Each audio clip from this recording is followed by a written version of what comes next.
علماء اہل سنت کے چہرے پر نور ہوتا ہے. محدث اعظم پاکستان حضرت مولانا سردار احمد صاحب رحمۃ اللہ تعالی علیہ کا کتنا نام ہے، خصوصاً ہمارے یہاں پاکستان میں. اب جن کے چہرے کو دیکھ کر یہ عاشق ہوئے تھے، ان کا نام اتنا نہیں ہے ہمارے ملک میں، پاکستان میں، جتنا ان کا نام ہے.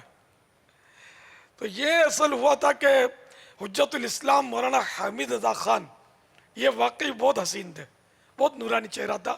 تو یہ تشریف لائے تھے مرکز الاولیاء، اور مولانا سردار احمد صاحب رحمۃ اللہ تعالی علیہ ان دنوں کو دنیاوی تعلیم کے سلسلے میں مرکز الاولیاء شاید امتحان دینے کے لیے بی اے کا یا کوئی اس طرح آئے تھے. عام سے ایک نارمل سے وہ آدمی تھے، نوجوان تھے. تو یہ وہاں یہ چلے گئے جلسے میں. تو حجت الاسلام کو جب منچ پر دیکھا تو دیکھ کر عاشق ہو گئے. وہ اتنا نورانی چہرہ. تو ان کے یہ جلسے کے بعد ان کے پیچھے چلنے لگے. تو حضرت نے دیکھ لیا کہ یہ پیچھے جو آ رہا ہے کچھ، اس کو شفقت دی اور اس کو آفر کی کہ ہمارے یہاں آؤ گے بریلی شریف.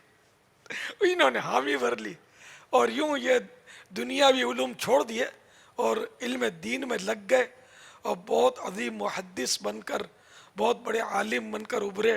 اور میرا حسن ظن ہے کہ یہ ولی اللہ تھے.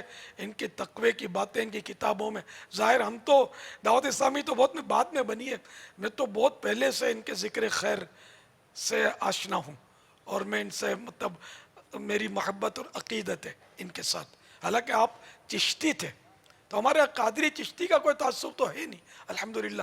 سارے ایک ہی بحر کی نہریں ہیں، ایک ہی سمندر سے نکلی ہیں، اور سب کی منزل مدینہ ہے. چشتی ہو، نقشبندی ہو، سہروردی ہو، نا کسی کا بھی مرید ہو، جبکہ ان کا پیر جامع شرائط ہو. یہ تو انڈرسٹوڈ ہے.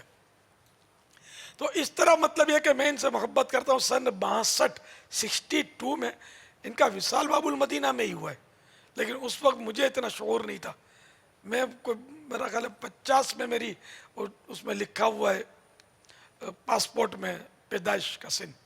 تو اس وقت یوں عمر 12 سال ہوئی.